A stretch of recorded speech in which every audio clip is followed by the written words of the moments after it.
Welcome everybody to Roomies and Zoomies, multi-modal / concurrent teaching. I'm Dr. Dina Kurzweil. With me today are Dr. Linda McCulley and Dr. Karen Marcellus. Our session objectives for today are that we hope that after this session, you'll be able to identify two key characteristics of multi-modal / concurrent teaching. You'll be able to list at least 3 considerations for planning multimodal concurrent teaching. List 3 teaching tips for both of those types of teaching, and describe student work for a specific activity that would be implemented for synchronous and classroom-based students. Some considerations about the USU context here. Our presentation is providing information on generally accepted definitions, practices, literature reviews, etc. So you really need to consider checking with your department heads and registrars in advance before implementing any of these methodologies. That conversation is critical. You also want to check with the MDL at USU or any classroom support team you may have in your department or university in advance to ensure you can implement your ideas in the classroom you're assigned to. So I'm going to turn it over to Dr. McCulley, who's going to talk a little bit about terminology. Thank you. We have many terms that we can use to describe the different types of teaching that involve online and face-to-face teaching. So we wanted to review a little bit about the terms we're using today, as well as reference back to some of the terms from our previous brown bag a month ago, so that we can keep all this in context. So multimodal and concurrent are terms that are often used interchangeably. Sometimes also you see people say high flex as well for the type of teaching that we are talking about today. But in our terms, multimodal and concurrent is specific when you have more than one mode or way of teaching happening at the same time. So in this case, we're talking about students that are in a classroom synchronously in a room as we're used to, as well as some students that may be joining the class live synchronously via a tool like a Google Meet or a Zoom, much like we're doing today.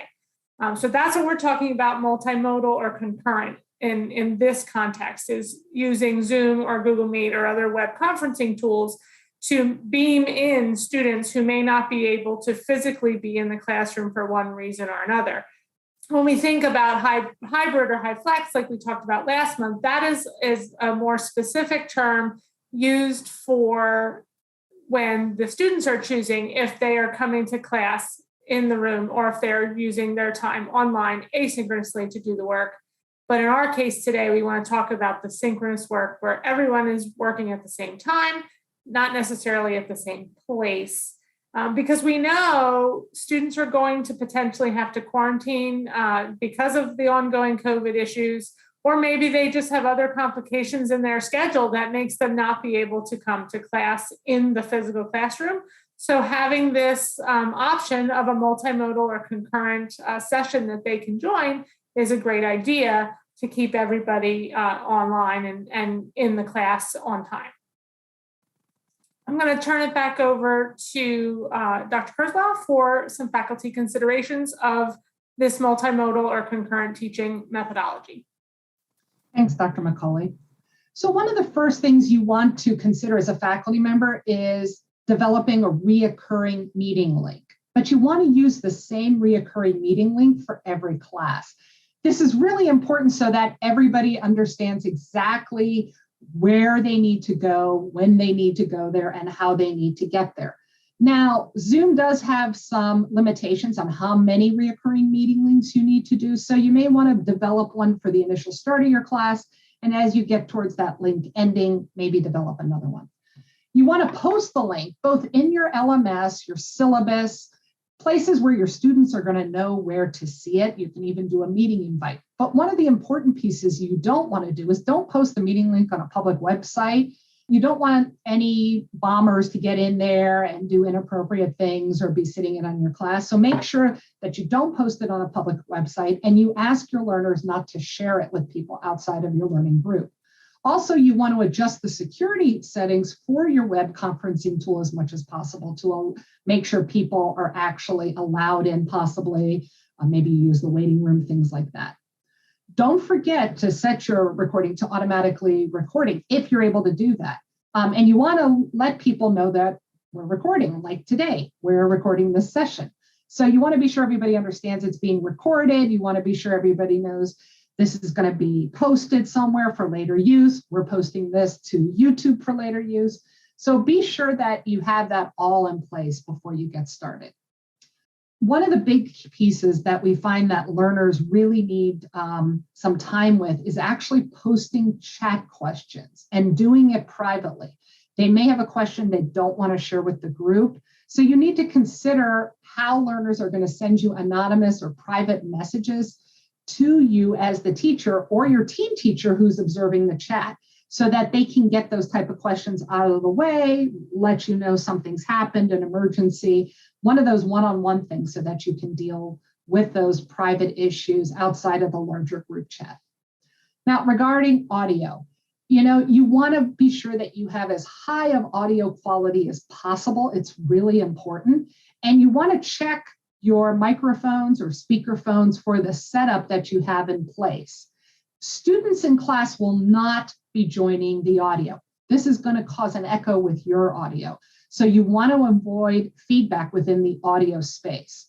You only want one device in the classroom, yours, that's going to be picking up you, to join the audio. You also want to be sure, and this is not just for class, but even presentations when you're doing them remotely or in a large space, people are coming in, you want to repeat student questions and comments for the remote learners so that they can be heard. And some of our classrooms at USU's, people in the back row are not going to get picked up. So you need to think about how you're going to repeat those questions and repeat those answers or comments. Also, remember, you may want to set up a protocol for remote students so that they stay on mute unless they're speaking. You want to encourage students who are joining online also to use headsets and wired internet if possible. I know we're all sitting here in an age of using the internet and having, our Bluetooth connection devices going up and our wireless internet. But if students who are offsite are able to use the wire internet connection, they're going to have a more stable opportunity to join. Before you even start, you're going to want to practice in the classroom. You're going to want to test the audio, the video, and at least the internet connection that you have at the time you're there. Please be aware that your pace of instruction and communication is actually slowed down when you're considering bringing in your remote learners into a face-to-face class. And there may be a slight delay in audio for remote learners. Learners also could need more time to type in their responses if they're in a loud location. Again, this is going to slow down your instruction and your communication ever so slightly, but you need to consider it. And because of this, you may not cover all the content that you normally would in a synchronous classroom, because you're trying to engage both your online learners, your face-to-face learners. There's a lot going on. There's a lot of different modes, and you want to take your time to be sure everybody's included. So be sure that you practice, you pace, and you look at exactly how you're working. Maybe have somebody, one of your teammates, one of your co-teachers come in and just practice with you small pieces so that you get a sense and a feel of how this could work. You're going to want to consider having a second screen or video in your classroom. Now, how do you do this? Well, you want to have a sense of what your remote learners are seeing, or to give a different perspective of the classroom. So you could bring in another laptop, tablet, or phone as a second screen or video, and you can join in as a guest so you can see how the remote learners are viewing the classroom.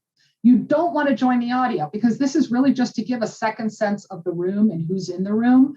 If I'm always just facing the front of my room, you may miss some of the people towards the back. So maybe you want a second piece in the back of the room showing the front of the room. It depends on what you're trying to do. But if you don't have a dual monitor, you also want to be sure that you're talking about what's going on in the classroom and how it's going to happen. And this separate room is also important. The separate view is also important, because that could be a place where you can view the chat if you're presenting, and if your presentation space doesn't allow you a second screen to see what's going on in the chat. So there are lots of reasons why you would want to have a second laptop, phone, something else that you're logged into to be sure that you're getting all the possible information. Also remember that some students may prefer to actually see the second view because that may help them figure out what's going on. So regarding questions, again, I said earlier, students are going to ask questions, but some of them may want to do it anonymously. So having a distinct one-on-one chat set up is going to help those students discuss with you any issues, problems, or questions they don't want to give to the larger group. Also realize that remote students have a greater opportunity to be distracted depending on where they're located. So you want to take that into considerations when you're talking to them or having a conversation. And again, one more plug for this, be sure to put all your materials in a digital form in the LMS. So considerations for the learners. You want to really consider and be explicit on your expectations. Okay, the learners need to know exactly what are you going to talk about. They need to know what you expect for them. Remember to create a page in the LMS to explain and discuss with them in class. Do it live and record it on how to ask a question. You know, is the camera off or is the camera on? Do the students have a choice? Does attire or location matter? Could the students be calling in from Starbucks or while they're getting their car repaired? You know, do they have to wear a certain uniform for a certain speaker or a certain class? How do they get technical help? Who do they call during the class? Also, you want to consider your availability to the students. What are your office hours? How will you be available? What happens if there's a concern? And while we all are in this digital age together, we still need to review etiquette. We still want to be sure that we have a set of rules for the expectation of etiquette in the classroom. And one more plug for this, there are greater distractions for remote learners. So things could be going on at home. And so you need to help your learners be successful and discuss early and often with them those expectations on how to deal with distractions, how to communicate you if an emergency happens. All of those things should be part of your communication with your students and should be done early and often throughout the class. I'm going to turn it over to Dr. McCauley to talk about some teaching tips now. So as we think about how you're going to implement having students in the classroom and then also some students remote, you want to definitely think about some of these key points. One being join the session early. That gives you a chance to get all your files open, all your presentation ready, but it also allows the students the chance and time to get logged in, get their audio configured. If they have to ask you any questions, then you're available and there for them at the beginning, much like you would be for the face-to-face students as they're coming in the classroom door. You may be greeting them, you may be answering some individual questions. And by joining the session early, you can also be there and present for your students. It also allows the students to have that chit-chat time with each other, whether they're virtual or remote, because they could be talking or chatting to each other if they can hear each other at the beginning of class. Consider how you're going to take attendance, because you'll now have some students in the room, some students remote. I would recommend personally to grab a screenshot of the participant list in your web conferencing tool so that you can take attendance that way, so you know who's present. But also consider your rules for attendance. So if a student comes in late, are you going to grab a screenshot later on in the session so you can capture that attendance for those students? And also consider having some grace too, right? So you may close your classroom door in a face-to-face environment and say, you know, you can't come in late. But on a remote session, you may have to give them some grace if they needed an extra couple minutes to get connected, because maybe they realized their internet was down and they had to restart their router, or all the other magnitude of excuses or reasons that they might have a few minutes delay of joining the class. So consider taking that screenshot for attendance more than once so that you capture any of the folks who may join a little bit later. Think about also including deliberate checkpoints in your lecture to check in with the online students, because it's very easy to lecture to the students in front of you and forget that you have a handful of students present online. So by literally planning when you're going to stop and check in with any remote students, then they will feel included. And it will also give you a chance to remember to look in and see how they're doing in the remote environment. It also is a nice pause for everyone to give a chance to check in with them and keep the pace of the lecture fresh and connected to all students that are involved in the class. Because it's so difficult to monitor all of this all at once, especially when you first get started teaching this way, we do recommend, if you have a colleague or even a student available to monitor the chat for you, that would allow them to kind of put their hand up and say, we have a question from the remote audience, and allow them to interrupt and stop you before you get too far off of a topic that somebody may be struggling with and need some support. And it also then helps you not have to pay attention to so many things. I often attribute learning how to teach in a multimodal concurrent way to when you first learned how to drive. So if you think back to when you were 16 years old and you first got behind the wheel of a car, everything was a lot to pay attention to. The side view mirror, the rear view mirror, the volume on the radio, the child about to cross the street, the car behind you or the car in front of you, or all of those things, right? So it was difficult. But as you get comfortable with teaching in a multimodal environment, you will get used to scanning the chat, to noticing if your microphone is muted, to seeing whose video is turned on, to advancing your slides, to changing the share. All of those things will get easier. So give yourself some grace, give yourself some time, and engage with a colleague or other students in the class that could potentially take some of that cognitive load off of you as you're getting comfortable in the environment and teaching this way, so that they can help you pay attention to some of those things. Much like we are doing in this session, we have somebody on the call paying attention to the chat. So if somebody asks a question, which we encourage you to do, using the Zoom chat, that we would be able to be alerted to a question that we need to address. Also, consider wait time. So we all know in a classroom, you should ask a question and then pause and wait for students to be able to process your question and formulate an answer before you call on somebody. When you're working with some students remote, you have to consider time that it will take them to catch up to what you're saying, because there is a slight delay typically. And also, if they want to respond in text chat instead of verbally, that clearly takes longer than what we can say out loud verbally. So give them time so that the in-classroom students don't end up monopolizing the conversation. You allow for an opportunity for your remote students to participate, even in a text chat response, in the discussion that you may be having. And related to that, I like the idea of this tepid call. So no cold calls, just use tepid calls instead. And that means where you kind of prime the class, whether remote or otherwise, who you might call on. So you may say something like, the next question, I'm going to call on someone from the remote audience. So then, they better pay attention. Or I'm going to call on either Frank, John, or Susie for the next question.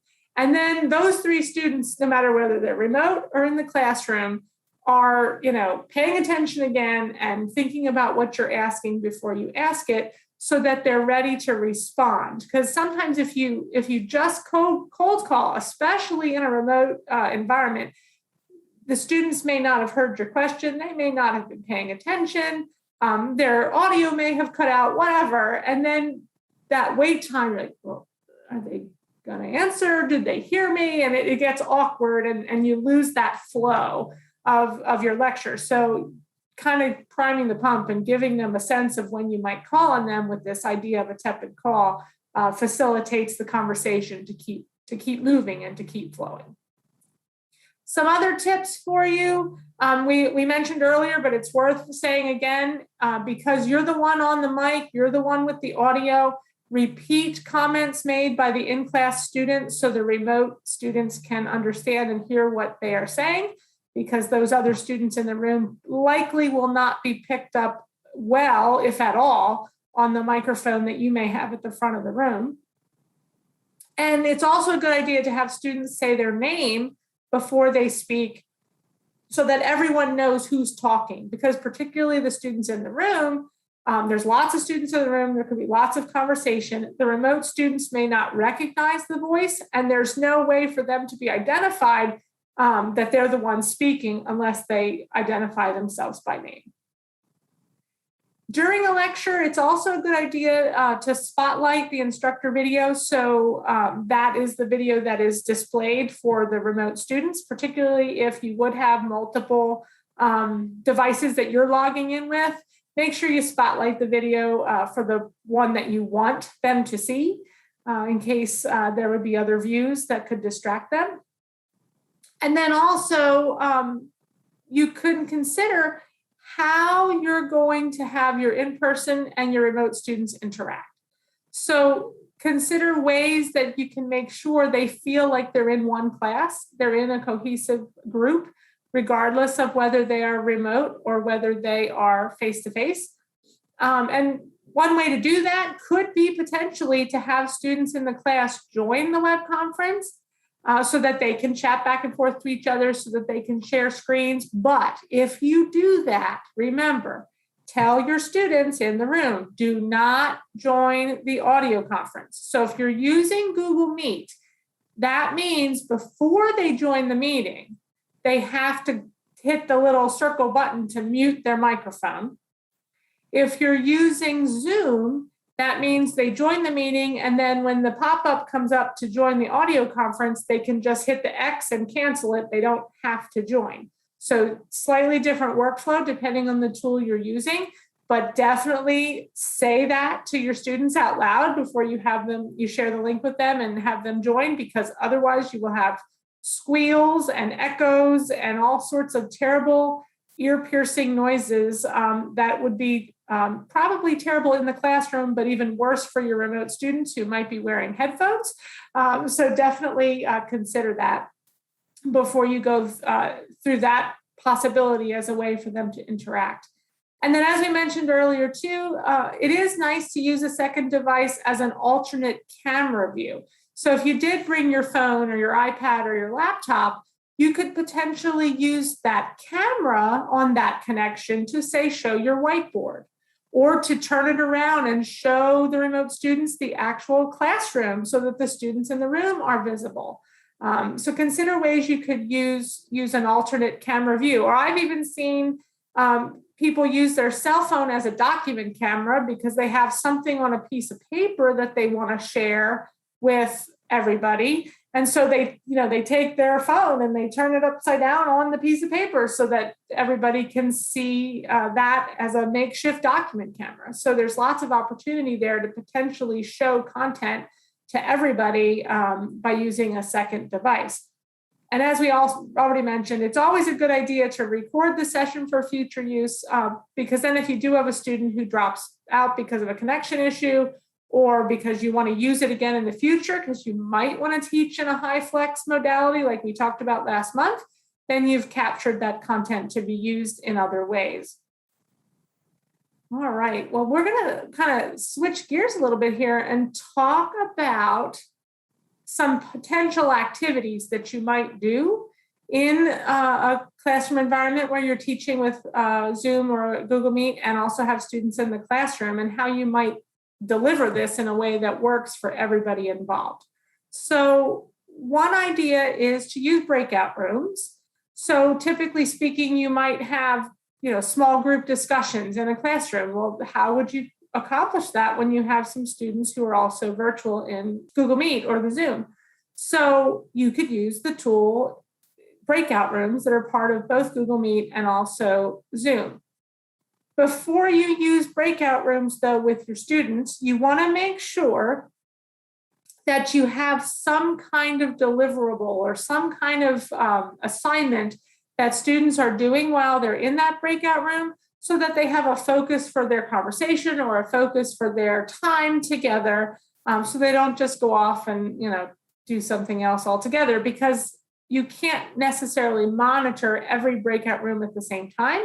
So if you give them a specific task, they're more likely to be able to just get started and actually complete the assignment. And to help with that, you want to make sure you provide clear instructions before you start the breakout room.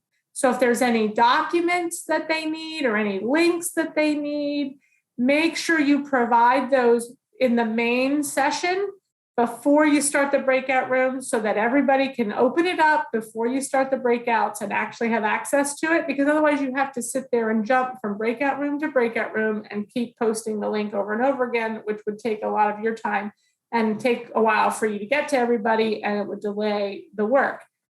Keep in mind that if you decide to combine in-class students and remote students in one breakout room, that you have to make sure students in the classroom would have headphones, or they have to move away from everybody else, because otherwise there will be, again, that echo, because they're going to pick up conversation from other people within the room. So maybe they can go into the hallway, or maybe they can go to the back corner of the room and talk with the remote students that they're working with, and everybody else is kind of separated from them. So hopefully they can hear each other well. But if you have enough students online, you could just make them their own breakout group to talk to each other, and then do your small group sessions in the classroom as well. And then you don't have to worry about it.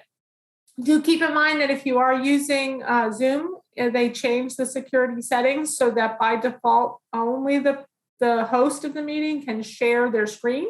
So if you want them to be able to share screens with each other in their breakout rooms, change the security setting to allow everybody to share, so that they can share, Google Docs or things like, or websites and things that they might be looking at with each other as they're talking.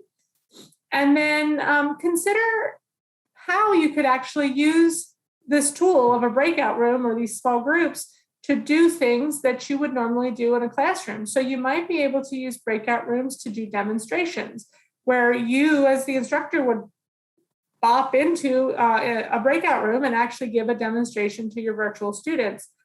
You could obviously do discussion. That's quite easy to do. And you may even want to consider doing your objective structured clinical exam pieces virtually in these breakout rooms. Now, obviously, you're not going to be able to do an actual exam because you won't have a patient to physically touch, but you could consider providing a video link that would provide some of that information that you would normally get. You can certainly have students demonstrate their communication skills and kind of role play and practice by conducting a health history, or pretend it's a telehealth exam, right? So Zoom or Google Meet would be a perfect opportunity to practice telehealth. You could potentially have the students interpret test results or write orders. All of those kinds of components of those exams could be practiced in these breakout groups in a safe space in small groups with each other, so that they can get some exposure and practice. Another idea that you may want to use when you have some students in your classroom as well as some students virtually is to use polling or question and answer. So you can use survey tools to increase participation with your students. So things like a poll everywhere, or the polling tool within Zoom or Google Meet, you can use to gather responses from your students. And some of these tools, like a poll everywhere, you can actually have students respond via web browser or text, so that they have multiple ways to participate. And in that case, you actually can have everybody participate. If you use something like a poll everywhere, whether they're virtual or they're in the classroom, it's the same link, and they can all respond using their web browser or text. And then the instructor can show results via their screen share for everyone to see, regardless of what modality the students are joining the class in. There's also a really cool feature of Google Slides. And if you're not aware of this one, this is useful for concurrent teaching as well as just everybody being in the classroom. There's a tool that is built into Google Slides.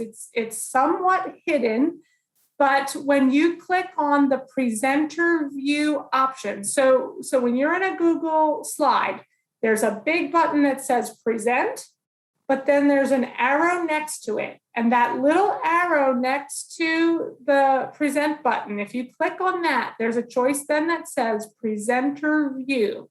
And when you click that, it opens up a slide that gives you a preview of the slide you're currently looking at that you're sharing in present mode. It shows you the previous and next slide as well.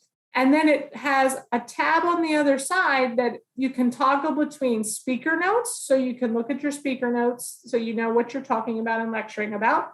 But the other tool, the other piece that you may not have clicked on before is a tab that says Audience Tools. And if you click that, it allows you to start a new question and answer opportunity for your students, which I have just turned on. So you'll notice at the top of our slide now, you see you can ask a question at slides.app.google/ODMGT. And if you type that URL into a web browser or on your phone in a browser, that's fine too. You actually have the opportunity to ask me a question. And I can see it on my side as it comes in. And anyone else who joins that link will be able to see the questions that are asked. And then there's a voting up and voting down, like thumbs up, thumbs down. And students in the classroom can actually vote up or vote down questions that are being asked. So you as the instructor then can be taking pulse on what are the most important questions that you should answer if you have quite a few and you have very limited time.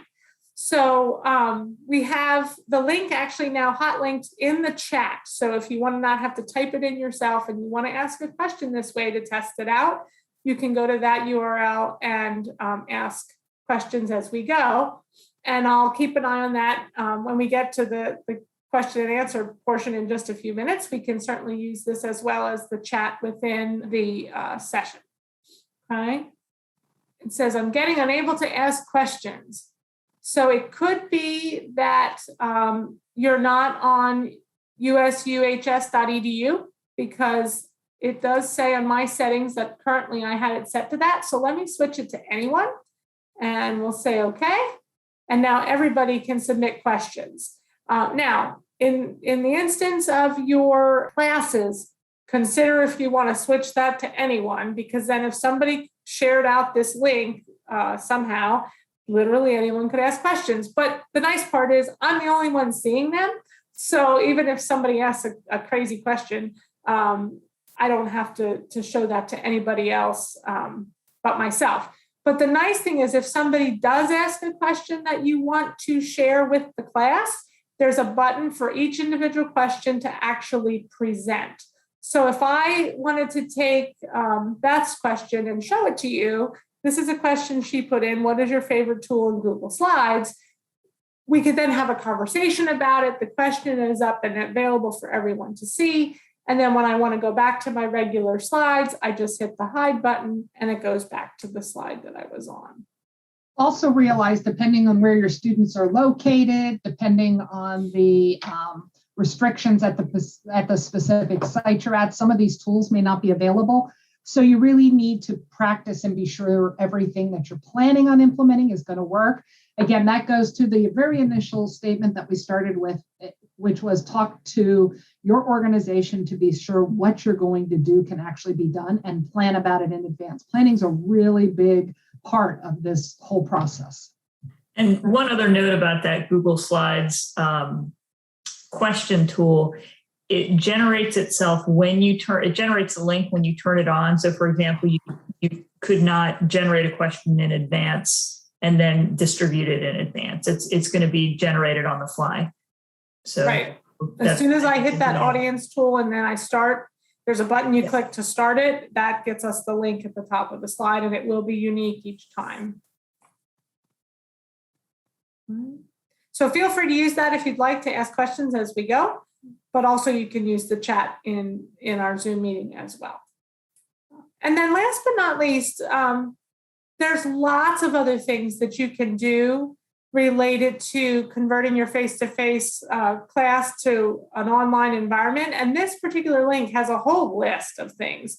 And many of these can be adapted to be used in a multimodal concurrent environment like this, where we have some people in Zoom or Google Meet and other people in the classroom. So that link is available to you as another option for resources to think about how you might do some of the things that you typically do in your classroom when you have some students who are virtual. And I think we're going to, yep, we did. We posted it in the chat for you as well. So you can click on it and look at it later on at your convenience.